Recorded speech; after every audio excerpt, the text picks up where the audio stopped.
לספר אותו אסור, נגלה רק שהשם שלו תיירות.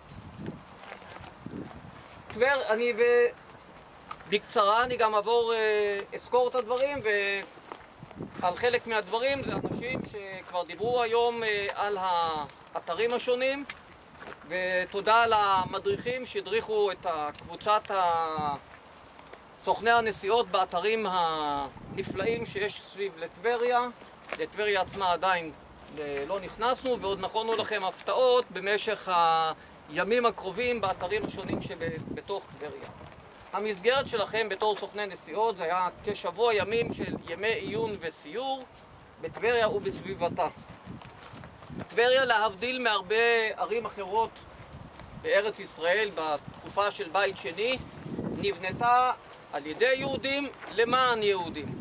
היא נבנתה על ידי הורדוס אנטיפט בשנים 18 עד 20 או 21 אחרי הספירה, למען היהודים, כפי שאמרתי, על ידי יהודים. המקום שבו אנחנו נמצאים, הר ברניקי, חלק מהכותבים ההיסטוריים טוענים שהורדוס בנה את המקום למען אשתו השנייה ברניקי, אחותו של אגריפס. ומדוע הוא שם אותה כאן? משום שהיו עניינים לא כל כך כשרים או מקובלים בעניין הזה של נישואי בני דודים בתקופה הזאת, וכדי להוריד מזעמם של היהודים שחיו באותה תקופה. המקום בו אנחנו נמצאים,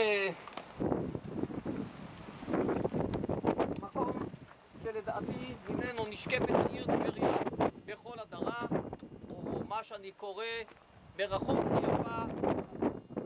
מיפה, כאשר נרד למטה. היא נפלאה בעיקר בשעות אחר הצהריים עם השקיעה. הנוף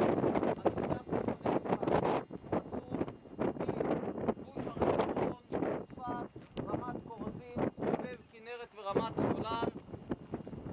זוהי העיר, וזה מה שנשקף לתייר שהוא בא לכאן בעת שקיעת החמה.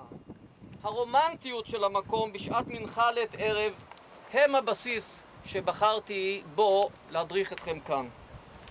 3 נושאים עיקריים משמשים בבסיסים, הם הבסיס של טבריה כעיר תיירות: קדושה, היסטוריה ופנאי.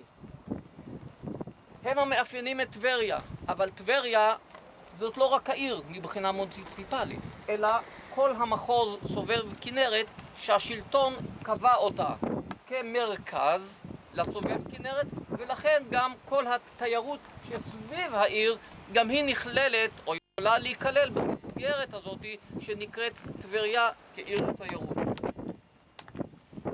קדושה. טבריה היא אחת מ4 ערי ארצות הקודש היהודיות: ירושלים, חברון, טבריה וצפת.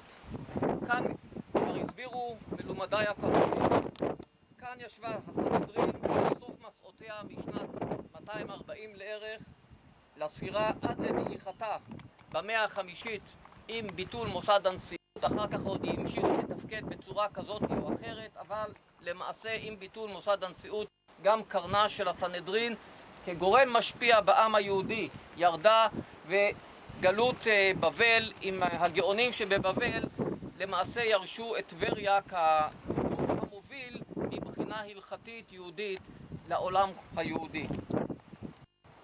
כאן נוצר, נכתב